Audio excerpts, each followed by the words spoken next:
家好，歡迎返嚟我嘅 channel， 我係啫喱。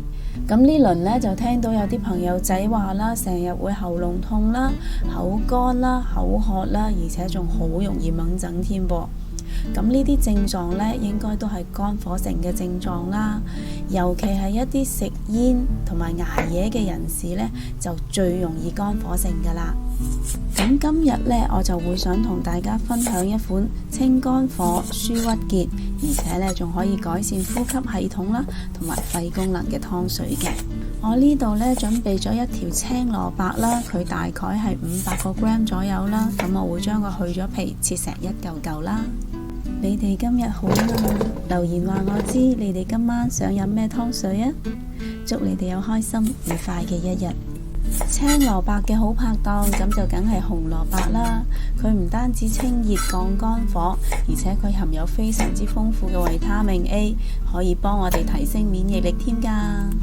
咁我呢度呢，用咗大概300個 gram 左右啦。另外呢，我仲準備咗2個蘋果啦。咁蘋果含有非常之豐富嘅維他命 C 啦，而維他命 C 呢，佢就係心血管嘅保護神嚟嘅。而且呢，蘋果佢仲有潤肺除煩啦、清熱潤腸嘅功效添噃。若果你對我嘅食譜有任何疑問嘅話，請你將個問題寫喺下邊評論區嗰度啊，我係非常之咁樂意同大家一齊討論噶。另外呢，我仲準備咗一條切開咗嘅粟米啦。咁粟米呢，佢係清熱利尿嘅，咁即係話呢，對排出肝毒都有非常之好嘅效果噶。咁將啲粟米擺埋落個湯煲度先啦。高蛋白又低脂肪嘅鷹嘴豆啦，我呢度用咗大概40個 gram 左右啦。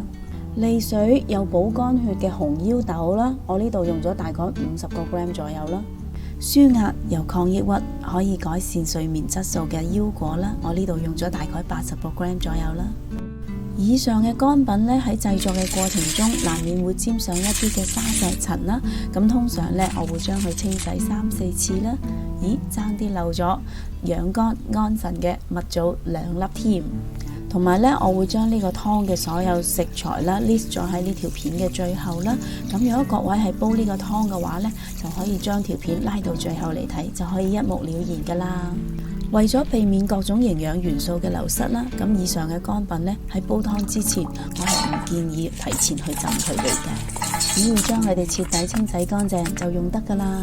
今日呢，我係用明火嚟煲湯啦，所以呢，我會落3至3.5 litre嘅清水啦。咁呢個份量呢，就已經夠我哋屋企4大1細飲噶啦。